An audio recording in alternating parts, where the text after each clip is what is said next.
Hello and welcome back student. Welcome to my YouTube channel. That name is Play Studies.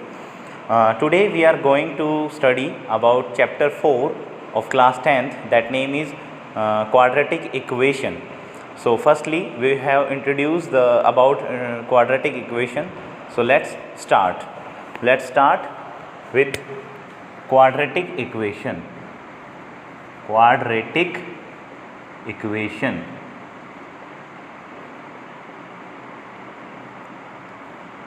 Firstly, we have already studied in 8th class कि what is a quadratic equation. तो generally मैं अगर आपको बताऊं तो बेटा एक quadratic equation वो इक्वेशन होती है जिसमें एक इक्वेशन की डिग्री 2 होती है, पावर 2 होती है, मैक्सिमम हाईएस्ट पावर कितनी होती है 2. That equation is called quadratic equation. The general form of, पहले लिख देते हैं, an equation that have an equation that has a degree of 2. A degree of 2 is called quadratic equation. Is called quadratic equation. इसे quadratic equation कहा जाता है बेटा. General form होगी इसकी, जनरल फॉर्म जो कि किस वे में हम क्वाड्रेटिक इक्वेशन को रिप्रेजेंट करते हैं हमेशा, वो होगी ax² प्लस में bx प्लस में c. This is the general equation equal to 0. So बेटा ये जनरल इक्वेशन होगी एक क्वाड्रेटिक इक्वेशन की. इस फॉर्म में हमेशा हम क्वाड्रेटिक इक्वेशन को रिप्रेजेंट करेंगे. फॉर एग्जांपल, जैसे कि एग्जांपल दे देते हैं x² माइनस 2x माइनस 8, या फिर और कोई एग्जांपल दे देते हैं आपको, जैसे कि 7x² या y² भी लगा सकते हैं, ऐसी बात नहीं है.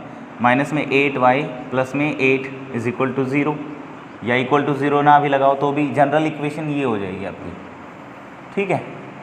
0 कब लेना है? जब हम उसे के जीरोज ऑफ द इक्वेशन निकालते हैं तब, या रूट ऑफ द इक्वेशन निकालते हैं तब. आपने सेकेंड चैप्टर जो क्लास 10th का है पॉलिनोमियल, उसमें सेकेंड 2.2 एक्सरसाइज में क्वाड्रेटिक इक्वेशन का सिंप्लीफिकेशन देखा था. क्वाड्रेटिक इक्वेशन को सिंप्लीफाई करने के 3 तरीके होते हैं बेटा. कितने? 3. जिसमें से फर्स्ट कॉमन तरीका आप 8th क्लास में सीख जाते हैं, दैट इज़ कॉल्ड फैक्टराइजेशन या फिर मिडल टर्म स्प्लिटिंग मेथड. आज हम वही मेथड सीखने वाले हैं, मिडल टर्म स्प्लिटिंग मेथड. अच्छा, उससे पहले स्टार्ट करते हैं विद एक्सरसाइज 4.1. आप बुक ओपन करें तब तक मैं रफ करता हूँ.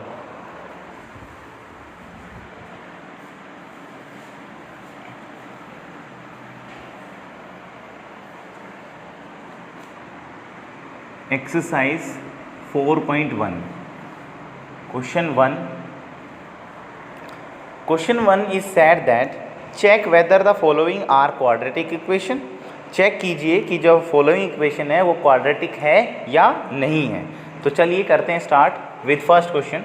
तो सबसे पहले तो मैं आपको बता दूं, क्वाड्रेटिक इक्वेशन की जनरल फॉर्म होती है ax² plus bx plus c.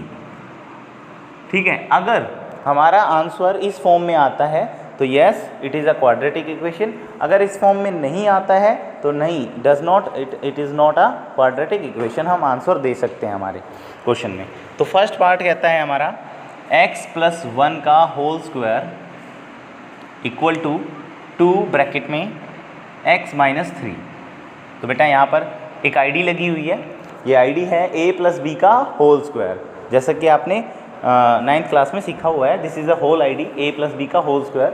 तो a का स्क्वायर प्लस में b का स्क्वायर प्लस में 2 इंटू में a इंटू में b, 2 इंटू में a इंटू में b इज इक्वल टू में, यहाँ 2 मल्टीप्लाई में है, अंदर जाएगा तो भी मल्टीप्लाई हो जाएगा, 2x माइनस 6.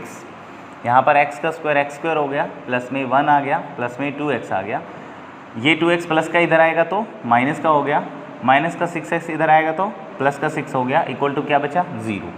अब देखिए 2x में से 2x जाएगा तो 0 बच जाएगा, x² प्लस में 7 इज इक्वल टू 0. आप लिख दोगे yes it is a quadratic equation. It is a quadratic equation. ये क्वाड्रेटिक इक्वेशन है. क्यों है? क्योंकि बेटा ये इस फॉर्म में आ चुकी है.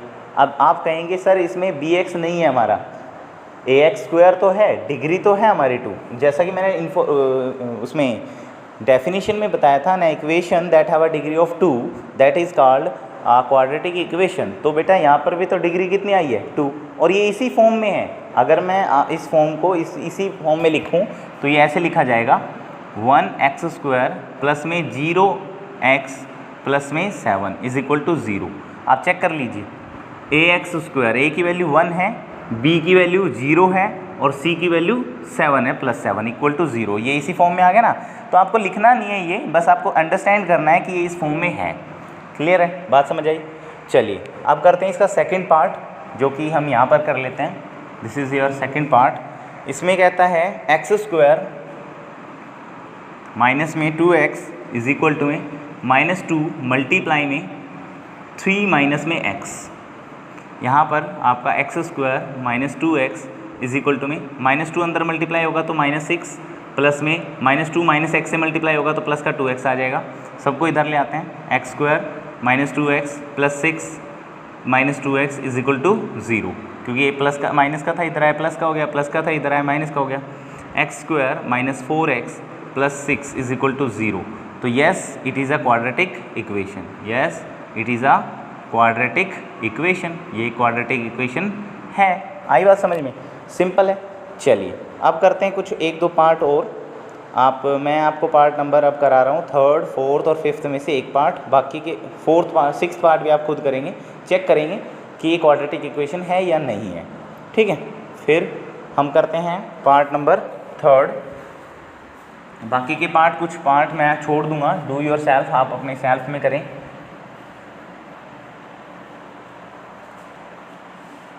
Please pause the video and note it down, ये बात ना भूलें, मैं भूल जाता हूँ, आप ना भूलें। ठीक है, तो चलिए 5th पार्ट कर लेते हैं। 5th पार्ट है हमारा 2x माइनस 1 और यहाँ पर है बेटा x माइनस 3 इक्वल टू में है x plus 5 bracket x minus 1। तो सर आपको याद होगा यहाँ पर भी एक आईडी लगती है, मल्टीप्लिकेटिव आईडी, जिसमें हम सिंपल बताता हूँ, मैं आईडी का यूज़ भी नहीं कराऊंगा। सिंपल फर्स्ट टर्म की फर्स्ट से मल्टीप्लाई, फर्स्ट की सेकंड से मल्टीप्लाई, सेकंड की फर्स्ट से मल्टीप्लाई और सेकंड की सेकंड से मल्टीप्लाई। तो 2x की x से मल्टीप्लाई करोगे तो 2x² आ जाएगा, 2x की -3 से करोगे तो माइनस का 6x आ जाएगा, 2x की x से करोगे तो प्लस का, सॉरी ये तो हम कर चुके हैं, -1 की x से करोगे तो -x आएगा, -1 की -3 से करोगे तो +3 आ जाएगा, multiply is equal to same यहाँ पर फर्स्ट की फर्स्ट से x की x से मल्टीप्लाई करोगे x² आ जाएगा, x की -1 से करोगे तो -x आ जाएगा, 5 की +x से करोगे तो +5x आ जाएगा, +5 की -1 से करोगे तो -5 आ जाएगा। सबको इधर ले आइए, 2x² -6 सॉरी ये लाइक टर्म है, ऐड हो जाएगी, इसके आगे कुछ नहीं है तो क्या है 1 -6 -1 -7x +3 माइनस में x², ये भी देखिए बेटा +4 और माइनस का 1 प्लस का 4x बचेगा, इधर आएगा तो माइनस का 4x बचेगा, माइनस +5 इज इक्वल टू 0। अब 2x² में से x² गया तो खाली क्या बचा x² -7x -4x माइनस का 11x और +3 +5 +8 is equal to 0। Yes it is a quadratic equation. तो आप इसमें आंसर लिख दोगे yes it is a quadratic equation. बाकी के part number 4th, part number 5th और पार्ट नंबर 6th आप अपने आप से करके देखिए। अब हम करते हैं पार्ट नंबर 7th। तो पार्ट नंबर 7 स्टार्ट करते हैं। Please pause the video and note it down.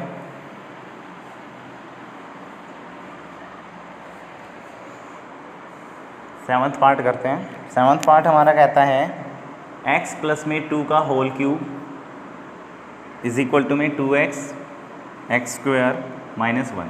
यहाँ पर एक आईडी लगी हुई है बेटा a प्लस बी का होल क्यूब, तो मैं यहाँ लिख देता हूँ आपकी आईडी a प्लस में b का होल क्यूब, a का क्यूब प्लस में b का cube plus 3a² plus 3ab का स्क्वायर। ठीक है, तो वही आईडी यहाँ लगाते हैं, a का क्यूब, a क्या है x है, प्लस में b का क्यूब प्लस में 3 इंटू में a का स्क्वायर, a का स्क्वायर यानी कि x का स्क्वायर इंटू में b प्लस में 3 इंटू में a इंटू में b का स्क्वायर इक्वल टू में, अब ये 2x अंदर मल्टीप्लाई होगा तो 2x क्यूब आ जाएगा और 2x की 1 से मल्टीप्लाई करोगे तो माइनस का 2x आ जाएगा। तो यहाँ पर x³ आ जाएगा, प्लस में 8 आ जाएगा, प्लस में 3 2 जा 6x² आ जाएगा, प्लस में 2 का स्क्वायर 4 4 3 जा 12x हो जाएगा, इक्वल टू में सबको इधर ले आते हैं, माइनस का 2x³ माइनस का 2x सॉरी प्लस का 2x इक्वल टू 0। अब देखिए बेटा x³ में से माइनस 2x² जाएगा तो माइनस का x² बचेगा। अच्छा 6x² में से और कोई है ही नहीं तो प्लस का 6x² एज इट इज छोड़ दीजिए, 12x और प्लस 2x प्लस का 14x हो गया हमारा। ठीक है, एक गलती हो गई यहाँ पर, x³ बचेगा बेटा, x³ में से माइनस 2x³ जाएगा तो माइनस का x³ बचेगा, सॉरी। अच्छा अब प्लस का 8 है और बाकी कोई इसका लाइक टर्म है नहीं तो प्लस का 8 as it is equal to 0। अब देखिए इसमें हाईएस्ट डिग्री कितनी है 3, और जबकि क्वाड्रेटिक इक्वेशन की जनरल फॉर्म होती थी x² plus bx plus c, तो क्या इसमें हाईएस्ट डिग्री इसके इक्वल है? क्या ये इस फॉर्म में है? नहीं, ये एक क्यूबिक इक्वेशन है। तो आप लिख दोगे no, it is not a quadratic equation, it is not a quadratic equation. चलिए सिमिलरली आप इसका 8th पार्ट करके देखेंगे जिसमें माइनस वाली आईडी लगी हुई है, यहाँ पर माइनस वाली आईडी है यहाँ पर, तो यहाँ पर आपका माइनस आ जाएगा, यहाँ पर भी माइनस आ जाएगा, यहाँ प्लस ही रहेगा। तो a माइनस बी का whole cube, a³ minus b³ minus 3a² b plus 3ab का स्क्वायर, ये वाली आईडी आप लगाएंगे और इससे आप 8th पार्ट को डू योर सेल्फ करके सोल्व आउट करेंगे। चलिए अब आ जाते हैं क्वेश्चन नंबर 2 पर, जिसमें उसके 4th पार्ट है। और चारों पार्ट बेटा वैसे तो क्वेश्चन में कहा गया है कि represent the following situation, represent the following situation in the form of quadratic equation, in the form of quadratic equation. बस हमें सिचुएशंस को क्वाड्रेटिक इक्वेशन में रिप्रेजेंट करना है। तो देखिए चलिए करते हैं, बट हम बेटा यहाँ पर इसका सिंप्लीफिकेशन भी करेंगे, क्योंकि सिंप्लीफिकेशन करना बहुत ज़रूरी होता है। सिंप्लीफिकेशन के बेसिस पर बहुत सारी बातें सामने आती हैं, उनके आंसर्स सामने आते हैं। चलिए शुरू करते हैं with second question, first part. Question कहता है the area of rectangle plot is 528 metre square. एक रेक्टेंगल है, उसके एरिया, उसका प्लॉट रेक्टेंगुलर प्लॉट है, उसका एरिया 528 मीटर स्क्वायर है। The length of the plot लिख लेते हैं,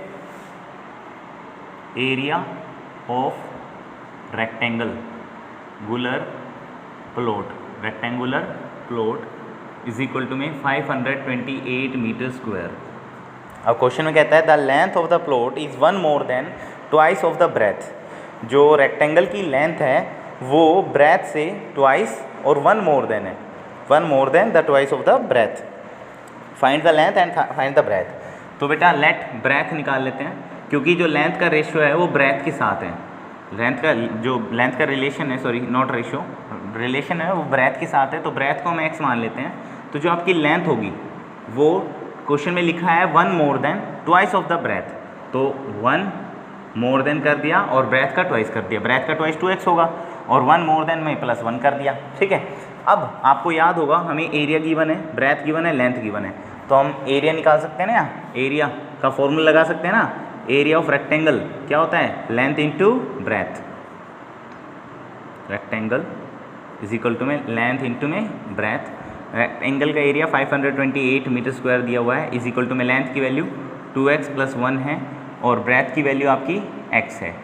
तो अंदर मल्टीप्लाई कर लेते हैं हमारा, तो इसको अंदर मल्टीप्लाई करेंगे 2x स्क्वायर प्लस में x, यहाँ ये प्लस का था उधर गया तो माइनस का बचेगा, इज इक्वल टू में 0। तो ये एक क्वाड्रेटिक इक्वेशन आ गई है हमारी। क्या आ गई है बेटा? Quadratic equation.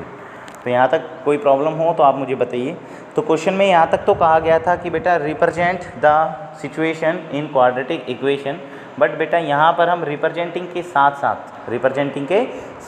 हम क्या करेंगे, हम इसे सिंप्लीफाई भी करेंगे by factorisation method, by using factorisation method. ठीक है, तो फैक्टराइजेशन मेथड को यूज़ करने के लिए यहाँ पर 2x square plus x minus 528 is equal to 0, इसे हम सिंप्लीफाई करेंगे बाय यूजिंग फैक्टराइजेशन मेथड या मिडल टर्म स्प्लिटिंग मेथड, जो कि एक आसान मेथड है। और इसमें करना क्या होता है, आपको मिडल टर्म को स्प्लिट करके 2 पार्ट्स में बांटना होता है और उसका मल्टीपल आपको लाना होता है। तो इसको सिंप्लीफाई करने के लिए सिंपल तरीका बताता हूँ बेटा। सबसे पहले एक्स स्क्वायर का जो कोफिशिएंट है मतलब सिंपल बात है, ये जो कोफिशिएंट है इसको लास्ट वाले नंबर से मल्टीप्लाई कर दीजिए। क्या कर दीजिए? मल्टीप्लाई करने पे आपको पता है 1056 आएगा। कितना आएगा? 1056। ठीक है, अब जब 1056 आ गया, 1000 यहाँ दिख नहीं रहा होगा आपको,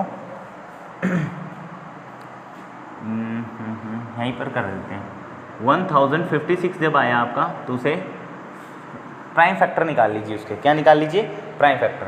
तो जब प्राइम फैक्टर निकालेंगे 2 से 528 आ जाएगा, 2 से करेंगे तो 2 6 और 4 आ जाएगा 264। 2 से करोगे तो 132 आ जाएगा, 2 से करने पर 64 आ जाएगा एंड 64 आ रहा है क्या? नहीं 64 नहीं आएगा, 66 आएगा। 2 से करोगे तो इससे थोड़ी देर रफ कर देते हैं यहाँ पर, तो यहाँ 33 आ जाएगा। 3 से करोगे 11 आ जाएगा और 11 से करने पर 1 आ जाएगा। तो बेटा यहाँ पर जब हमने फैक्टर बनाए तो अब आपको ये प्राइम फैक्टर से आपको मिडल टर्म के ऐसे टुकड़े लाने हैं जिनको माइनस या प्लस करने पर यहाँ 1x आ जाए। क्या आ जाए? 1x। दो ऐसे टुकड़े करने हैं।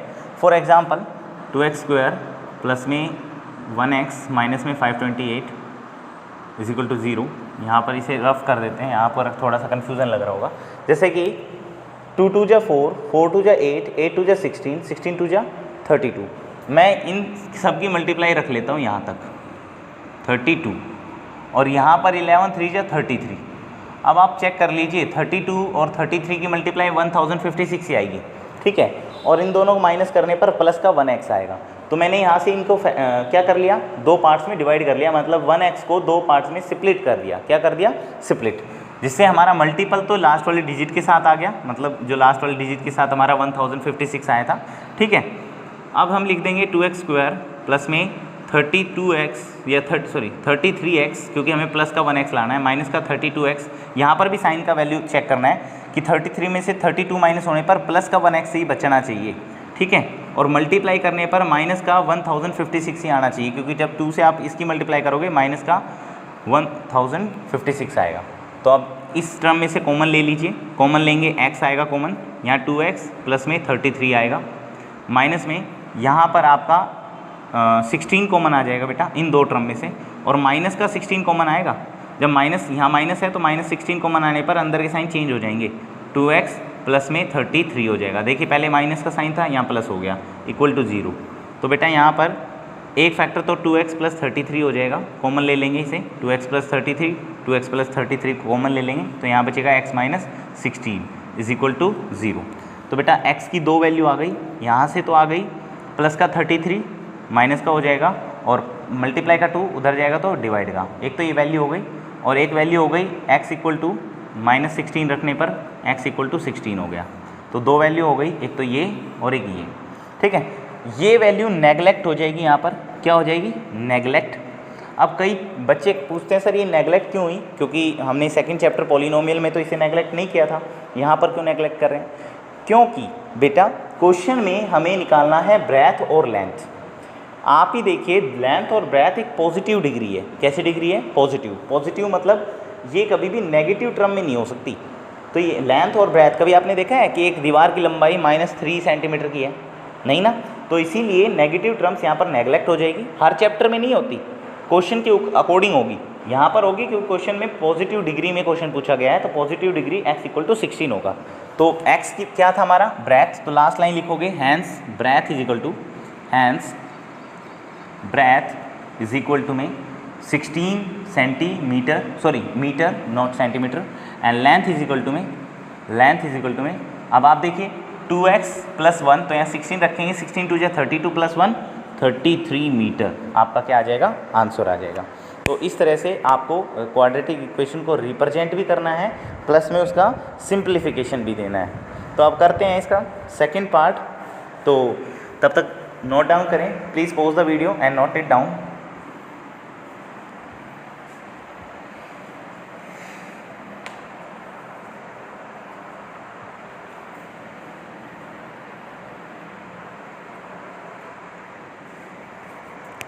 अब हमारा सेकंड पार्ट। तो सेकंड पार्ट में कहता है कि the product of two conjugative positive integer is 306। दो कॉन्जुगेटिव मतलब बेटा लगातार आने वाले नंबर, उन दो नंबरों की मल्टीप्लाई, प्रोडक्ट का मतलब क्या होता है मल्टीप्लाई, 306 आती है तो फाइंड द नंबर। तो let first number is equal to x मानेंगे तो सेकेंड नंबर हो जाएगा उससे एक ज़्यादा x प्लस 1, क्योंकि कॉन्जुगेटिव मान लीजिए कोई नंबर 7 मान लीजिए तो उसका कॉन्जुगेटिव नंबर क्या होगा 8 होगा, तो 1 प्लस ही तो किया है, तो x और x प्लस 1 हो जाएगा। अब अकॉर्डिंग टू क्वेश्चन के अकॉर्डिंग इन दोनों की प्रोडक्ट करने पर, इन दोनों को हमने मल्टीप्लाई कर दिया, प्रोडक्ट कर दिया, तो आंसर आ जाता है 306। कितना आ जाता है 306। तो यहाँ एक्स स्क्वायर आ जाएगा, प्लस में एक्स आ जाएगा और ये प्लस का इधर आएगा तो माइनस का 306 आ जाएगा इक्वल टू 0। तो यहाँ देखिए क्वेश्चन में कहा गया था कि रिप्रेजेंट द क्वाड्रेटिक इक्वेशन, हमने रिप्रेजेंट कर दिया है, बट मैंने कहा कि बेटा इसे सिंप्लीफिकेशन करना है बाय फैक्टराइजेशन मेथड या मिडिल टर्म स्प्लिटिंग मेथड। तो फैक्टराइजेशन करने के लिए मैंने बताया था एक्स स्क्वायर के कोफिशिएंट को लास्ट वाली टर्म से क्या करना है मल्टीप्लाई करने पर आपका आया माइनस का 306। तो माइनस का इसे हटा लीजिए, माइनस अभी 2 से कर लीजिए तो 1 5 और 3 आ जाएगा 153। अब ये मेरे ख्याल से 7 से जा रहा है या 17 से जा रहा है, 3 से जा रहा है, 3 से कर लेते हैं, 3 5 जा एंड 3 1 जा, और 3 से जा रहा है 17 और 17 से जाएगा 1 पर। तो यहाँ देखिए हमें एडिशन में तो और सब्ट्रैक्शन में 1x लाना है, मिडिल टर्म लानी है हमें, तो यहाँ इसका मल्टीपल बनाइए, 2 3 जा 6 6 3 जा 18 में 17 गया तो 1x बच जाएगा, ठीक है। एक्स स्क्वायर प्लस में 18x माइनस का 17x माइनस का 306 इज इक्वल टू 0। चेक कीजिए 18x में 17x है तो 1x बच रहा है, हाँ जी बच रहा है, और दोनों की मल्टीप्लाई करेंगे माइनस का 306 आएगा। अब इसमें से कॉमन ले लेते हैं, x कॉमन आ गया, x प्लस में 18 बच जाएगा, माइनस में माइनस है तो माइनस कॉमन आएगा 17, तो यहाँ इन दोनों में से तो आपका x प्लस 18 बच जाएगा, साइन चेंज हो जाएंगे अंदर के, चेक कर लीजिए इक्वल टू 0। तो यहाँ x प्लस 18 एक तो कॉमन ले लिया इसे और x माइनस 17, तो x की 2 वैल्यू आ गई, x की एक वैल्यू आ गई माइनस 18 जो कि नेगलेक्ट हो जाएगा। क्यों नेगलेक्ट होगा? क्योंकि क्वेश्चन में लिखा है, क्या लिखा है कि x is a positive number, x is a positive number, और एक x की वैल्यू आएगी 17, कितनी आएगी 17, तो दिस इज़ द नंबर। तो फर्स्ट नंबर हो जाएगा आपका 17, लास्ट लाइन लिखोगे hence the first number equal to 17 और नेक्स्ट नंबर इज़ 18, 17 प्लस 1 18। तो इस तरह से आप सेकंड पार्ट कर लेंगे। Please pause the video and note it down. अब करते हैं part number third. Part number third कहता है कि Rohan's mother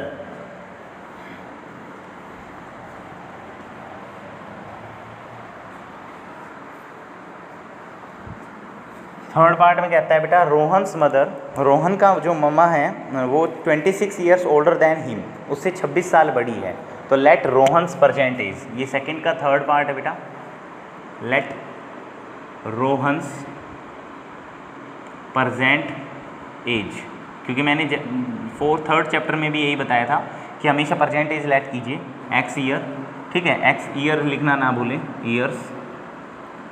his mother is his mother's present age, his mother's present age, 26 साल बड़ी है तो उसकी एज में 26 को क्या कर दीजिए प्लस कर दीजिए, ठीक है।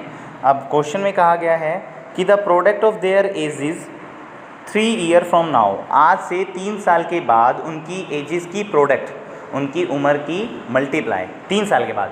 आज रोहन, अकॉर्डिंग टू क्वेश्चन समझिए भाई, अकॉर्डिंग टू क्वेश्चन आज रोहन x साल का है तो 3 साल के बाद x प्लस 3 ईयर्स का हो जाएगा ना।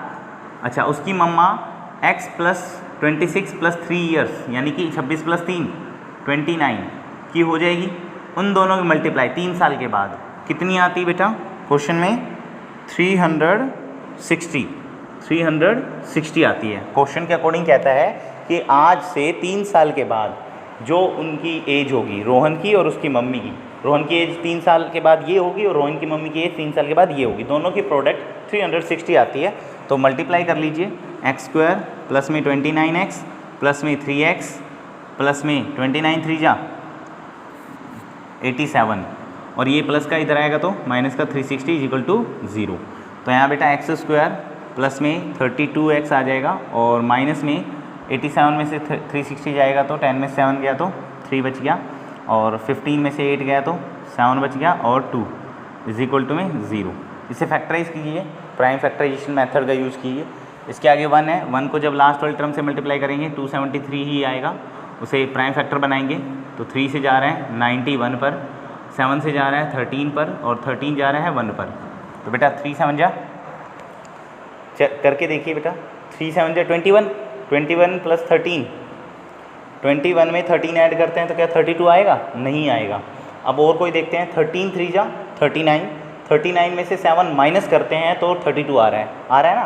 तो देखिए अब की बार इन दो से रिलेशन बना है, तो आपको ये समझना पड़ेगा, एक्स स्क्वायर प्लस में 39x माइनस में 7x माइनस का 273 इज इक्वल टू 0।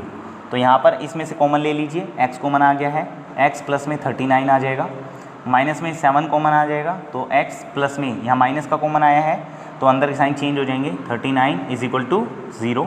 तो x की वैल्यू आ जाएगी एक तो x प्लस 39 29 और x माइनस 7।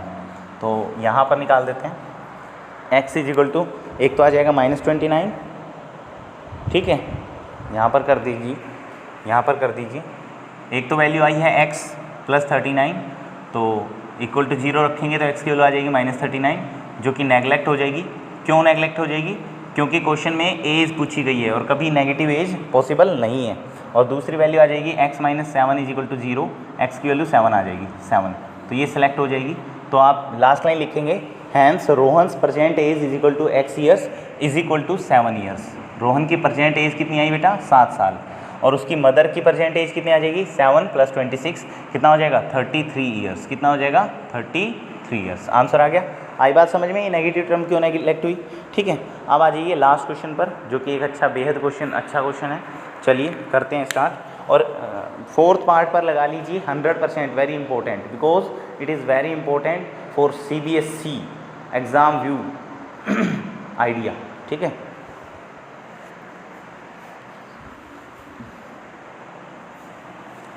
बहुत इम्पोर्टेंट क्वेश्चन है फोर्थ पार्ट, क्योंकि वो हमेशा कई बार CBSE के एग्ज़ाम्स में आया गया है, देखा गया है।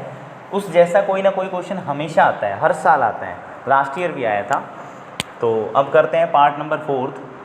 पार्ट नंबर फोर्थ में कहता है a train travel a distance of 480 kilometre. एक डिस्टेंस ट्रैवल करती है एक ट्रेन 480 किलोमीटर का एट अ यूनिफॉर्म स्पीड। तो distance is equal to 480 kilometre, let uniform speed, let speed कर लीजिए, let speed is equal to में x किलोमीटर पर आवर। अब आप ही सोचिए, आपके पास डिस्टेंस है, स्पीड है, तो क्या नहीं है आपके पास? टाइम नहीं है, क्योंकि आपको मैंने थर्ड चैप्टर में बताया था distance is equal to speed into time, और टाइम इज इक्वल टू कितना हो जाएगा? तो टाइम का फॉर्मूला क्या हो जाएगा? टाइम इज इक्वल टू में डिस्टेंस अपॉन में स्पीड, डिस्टेंस अपॉन में स्पीड। ये फॉर्मूला लगाएंगे हम यहाँ पर, क्योंकि क्वेश्चन में ये कहा गया है, रिक्वायरमेंट है। तो बेटा टाइम निकालेंगे यहाँ पर T1, बताएंगे क्यों, आगे आएगा। 480 अपॉन में x आवर्स। ठीक है, यहाँ तक कोई प्रॉब्लम नहीं है। आगे देखिए क्वेश्चन में कहता है if it speed has been 8 kilometre per hour less. अगर यदि जो ट्रेन की स्पीड है वो 8 किलोमीटर प्रति घंटे की घटा दी जाए, कम कर दी जाए, पहले 60 की स्पीड थी तो अब 8 कम करेंगे तो 52 की स्पीड हो जाएगी। तो इसी तरह यहाँ x स्पीड है तो x में से 8 को क्या कर देंगे? माइनस। तो new speed of train, new speed कितनी हो जाएगी बेटा? x minus 8 kilometre per our. ठीक है, डिस्टेंस सेम रहेगा, डिस्टेंस क्या रहेगा? सेम। डिस्टेंस आपका कितना हो जाएगा? 480 किलोमीटर ही रहेगा, जो कि सेम ही था। अब आप खुद सोचिए बेटा, सोचने की बात है यहाँ पर। भाई स्पीड बदली है, डिस्टेंस बदला नहीं, तो टाइम तो बदलेगा ना। टाइम कितना हो जाएगा? T2। फॉर्मूला सेम रहेगा, डिस्टेंस अपॉन में स्पीड, तो डिस्टेंस 480 अपॉन में स्पीड x माइनस 8 आवर। ये आपका टाइम T2 आ जाएगा, आवर्स इतने टाइम लगेंगे। अब बात समझने की है बेटा, अगर स्पीड ज़्यादा हो तो टाइम क्या लगता है? कम लगता है, और अगर स्पीड कम हो तो टाइम क्या लगता है? ज़्यादा लगता है। तो यहाँ देखिए, यहाँ पर x किलोमीटर पर आवर की स्पीड थी तो ये टाइम लगा था, और यहाँ पर x से भी कम हो गई थी स्पीड तो टाइम ये लगा है। तो ये टाइम इस टाइम से तो बड़ा होगा ना, होगा या नहीं होगा? दैट्स मीन मैं यहाँ कर देता हूँ कि जो T2 टाइम होगा वो बड़ा होगा T1 से। ये बात समझ आ रही है? हमें कैसे पता चला कि t2 टाइम बड़ा है t1 से? ये बात बड़ा समझना कि बेटा यहाँ जो स्पीड है वो x है और यहाँ स्पीड इससे भी कम हो गई है। मान लीजिए x की कोई वैल्यू रख के देख लीजिए, यहाँ स्पीड 60 है तो यहाँ 60 - 8 52 होगा, और जहाँ स्पीड कम होगी वहाँ टाइम डेफिनेटली ज़्यादा होगा, तो ये टाइम डेफिनेटली बड़ा होगा t1 से। तो बेटा क्वेश्चन में t2 में से t1 को माइनस कर दीजिए, बड़े टाइम में से छोटे टाइम को माइनस कर दिए, क्योंकि क्वेश्चन में लिखा है कि भाई जब 8 km/h आप लेस करते हो तो then it take 3 hour more to cover the same distance. उसे 3 घंटे ज़्यादा लगते हैं, मतलब पहले टाइम में से अगर नए टाइम में से पहला टाइम घटा दिया जाए तो 3 आवर का डिफरेंस आ जाता है। कितने आवर का? 3 आवर्स का। तो t2 की वैल्यू रख दीजिए यहाँ पर 480 अपॉन में x - 8 माइनस में 480 अपॉन में x is equal to 3। LCM ले लीजिए, एलसीएम लेने पर यहाँ पर आ जाएगा x इंटू में x - 8। अब क्रॉस मल्टीप्लाई से कर लीजिए इसे, इसको इससे मल्टीप्लाई करोगे 480x आ जाएगा, माइनस में जब आप इसको इससे मल्टीप्लाई करोगे तो 480 ब्रैकेट में x - 8 आ जाएगा इज इक्वल टू 3। आगे सोल्व करते हैं। अब ये डिवाइड का उधर जाएगा तो मल्टीप्लाई का हो जाएगा, और आगे सोल्व कर लेते हैं। 480x माइनस में 480 को अंदर मल्टीप्लाई करेंगे तो अंदर के साइन क्या हो जाएंगे? चेंज, क्योंकि बाहर क्या है? माइनस, प्लस में इन दोनों को मल्टीप्लाई करेंगे तो 8 0 0 8 8 जा 64 8 4 जा 32 38 हो जाएगा इज इक्वल टू में यहाँ पर आ जाएगा आपका x² - 3 इंटू में x² माइनस में 8x। ठीक है, 3 मल्टीप्लाई में है। अब यहाँ देखिए 480x से 480x क्या हो गया? कैंसिल। यहाँ क्या बचा? 3840 इज इक्वल टू में 3 इंटू में x² माइनस 8x। अब थोड़ा सा गौर से देखिए, 3 मल्टीप्लाई का है, इधर आएगा तो डिवाइड का हो जाएगा, ये डिवाइड कट हो रहा है तो 3 1 जा 3 और 3 1 जा 3, 3 2 जा 6, 3 8 जा 24 और 0।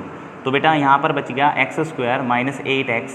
ये प्लस का 1280 है, उधर जाएगा तो माइनस का हो जाएगा, और यहाँ इक्वल टू में क्या बचा? 0 बचा। ठीक है, बात समझ आ रही है? ये जो प्लस का था उधर गया माइनस का हो गया, ये एक क्वाड्रेटिक इक्वेशन आ गई है फिर से। अब हम इसे फैक्टराइज कर लेंगे। क्या कर लेंगे? फैक्टराइज। तो इसका फैक्टराइजेशन यहाँ ऊपर कर लेते हैं, यहाँ पर मे भी शायद आपको दिखाई दे या ना भी दिखाई दे। चलो पहले यहाँ ट्राई कर लेते हैं। ठीक है, इसको फैक्टराइज करने के लिए मैंने बताया था 1 से इसको लास्ट वाले टर्म से मल्टीप्लाई कीजिए, यही आ जाएगा। तो यहाँ ही सोल्व कर लेते हैं ऊपर। आई होप आपको दिखाई दे रहा हो, थोड़ा सा छोटा बोर्ड हो गया है। x² माइनस में 8x और माइनस का 1280 इज इक्वल टू 0। इसे फैक्टराइज करने के लिए इसको प्राइम फैक्टर बनाने पड़ेंगे। 1280 2 से करेंगे तो 640 आ जाएगा, 2 से करेंगे तो आपका 320 आ जाएगा, 2 से करेंगे तो आपका 160 आ जाएगा, 2 से करोगे 80 आ जाएगा, 2 से करोगे तो आपका 40 आ जाएगा, 2 से 20 आ जाएगा, 2 से 10 आ जाएगा, 2 से 5 आ जाएगा, और 5 से 1 आ जाएगा। तो फैक्टराइज करने के लिए हमें लास्ट में 8 लाना है, मिडिल टर्म में कितना लाना है? 8। तो इनसे पेयर बनाइए, दो ऐसे पेयर बनाइए नंबरों का जिनका एडिशन या सब्ट्रैक्शन -8 आए। तो 2 2 जा 4, 4 2 जा 8, 8 2 जा 16, 16 2 जा 32। तो यहाँ तक ले लेते हैं, 32 तक करते हैं आगे। ठीक है, 2 2 जा 4, 4 5 जा 20। अब 20 में से 22 माइनस होता है तो क्या 8x आएगा? नहीं आएगा। तो और कोई फैक्टर ले लीजिए, कोई ज़रूरी नहीं है ये ही फैक्टर बने, मैं आपको बस यहाँ आइडिया दे रहा हूँ किस तरह से हमें लेट करना है। ठीक है, 2 2 जा 4, 4 2 जा 8, 8 2 जा 16, 16 2 जा 32। सॉरी, यहाँ तक 32 आ रहा था, हमने मिस्टेक कर दी लास्ट टाइम। 2 2 जा 4, 4 2 जा 8, 8 2 जा 16, 16 2 जा 32, 5 2 जा 10, 10 2 जा 20, 23 जा 40, सॉरी 22 जा 40। तो देखिए बेटा 40 और 32 को माइनस करोगे तो 8x नहीं आएगा, तो x² माइनस का 40x प्लस का 32x माइनस का 1280 इज इक्वल टू 0 हो गया। फैक्टर बन गया ना यहीं से मल्टीपल्स में। तो इसमें से कॉमन ले लीजिए, x कॉमन ले लिया तो x - 40 बच जाएगा, प्लस में 32 कॉमन आ जाएगा तो x - 40 आ जाएगा इज इक्वल टू 0। ठीक है, तो हम इस टर्म को रफ कर देते हैं थोड़ा सा, इस टर्म को यहाँ से। ठीक है, तो यहाँ पर आपका फैक्टर बन गया x - 40 एंड x + 32। ठीक है, इज इक्वल टू 0। तो x की एक वैल्यू आ जाएगी 40 और x की एक वैल्यू आ जाएगी -32। तो ये टर्म क्या हो जाएगी? नेगलेक्ट हो जाएगी। क्यों हो जाएगी? क्योंकि स्पीड कभी नेगेटिव नहीं होती, तो ये टर्म नेगलेक्ट हो जाएगी और ये वाली टर्म क्या हो जाएगी, सिलेक्ट। तो हैंस एक्स निकालना था हमें क्वेश्चन में, लास्ट लाइन लिखोगे hence the speed of train, hence speed of train is equal to में 32 kilometre per hour, 32 kilometre per hour, sorry my mistake, 40 kilometre per hour, 40 select हुआ है ना, तो hence speed is equal to 40 kilometre per hour. तो this is the last question जिसमें हमें speed निकालनी थी। तो एक बार समराइज कर देते हैं, थोड़ा इंपॉर्टेंट क्वेश्चन है ये, ठीक है। तो सबसे पहले क्वेश्चन में डिस्टेंस गिवन है 480 किलोमीटर, स्पीड नहीं गिवन है तो लेट करनी है, क्योंकि क्वेश्चन में निकालना भी क्या है, स्पीड निकालना है। तो स्पीड इज इक्वल टू में x किलोमीटर पर आवर। अब हमें डिस्टेंस और स्पीड दो चीज़ें गिवन है, तो बेटा टाइम तो निकालना ही पड़ेगा, तो क्योंकि रिलेशन इन तीनों का ही होता है, डिस्टेंस, स्पीड और टाइम का। तो time is equal to distance upon speed का फॉर्मूला लगा के हमने t1 निकाल लिया 480 अपॉन x आवर। अब क्वेश्चन में कंडीशन दी गई है कि अगर स्पीड को 8 किलोमीटर पर आवर लेस कर दिया जाए तो जो टाइम है वो 3 घंटे ज़्यादा लगता है। तो हमने डिस्टेंस सेम ही रहेगा, टाइम निकाल लिया t2। अब हमें पता है यहाँ स्पीड कम है तो डिस्टेंस ज़्यादा होगा, तो t2 is greater than t1। So t2 में से t1 माइनस कर दिया तो डिफरेंस 3 घंटे का दे रखा है क्वेश्चन में, ठीक है। इन दोनों को इक्वेशन को सिंप्लीफिकेशन किया तो हमारी equation I x² minus 8x minus 1280।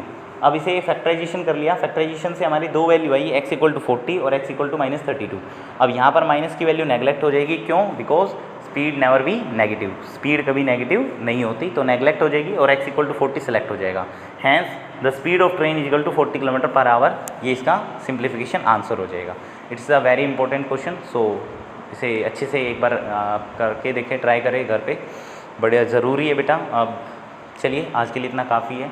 Thank you class, and please like and subscribe my channel and share also. Thank you.